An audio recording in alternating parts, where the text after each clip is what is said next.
funksionimit. Po e cilësuat pak më përpara që Partia Demokratike SHPK-ja zotit Berisha dhe duke që trumpetohet problematika me liderin, me zotin Berisha, jo me mendësinë kolektive të Partisë Demokratike. Çfarë është PD-ja sot? E kuptoj, dhe unë prandaj po pyet, nëse ndryshon lideri djathtas, antarët e djathtas në 1900, ju vetë personalisht do riktheheshet në PD? Më lër të ta riformuloj çështjen në dy pjesë. Çfarë është PD-ja sot? Është SHPK. Çfarë problemi ka PD-ja sot? PD-ja ka problem me idhujtarinë, që do të thotë PD-ja është një parti që reflekton dhe mendon vetëm për nishin.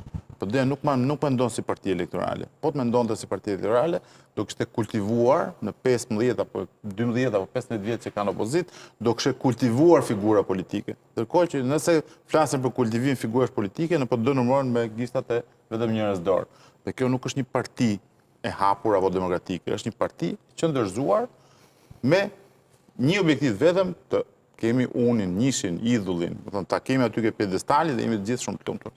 Sa kohë kjo nuk ndryshon dhe kjo është mendësi, nuk ka lidhje me Berishën si individ, ka lidhje me mendësinë me cilën funksionon PD-ja. Do në ajo PD-ja që del sot dhe konteston votat, është e njëjta PD që kur bën numërime brenda PD-s vjedh votat.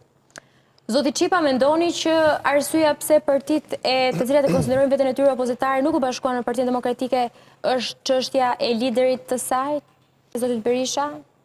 Apo është më e thellë se sa kaq? Ai është një shkak në fakt, sepse fraksionimet ndodhen pikërisht në momentin kur u krijua një status refuzant për zotin Berisha nga Shtetet e Bashkuara të Amerikës dhe Britania e Madhe, dhe nisi një proces që de facto më vonë u shoqërua nga rikthimi dhe aksioni i rithemelimit që quajti zoti Berisha. Dhe sot arsyet e këtij qëllimi principial të partive që dolën si fraksione mbeten në fuqi, nuk se janë zhbër, dhe kjo është arsyeja pse këto subjekte nuk e shohin më destinacion rikthimin, por shikojnë rrugën e tyre politike.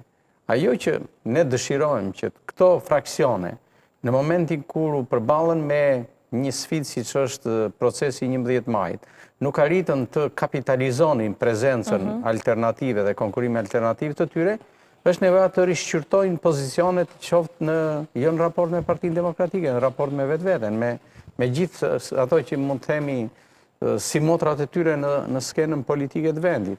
Por kam përshtypje që pengesat janë të mendësisë. Mendësia.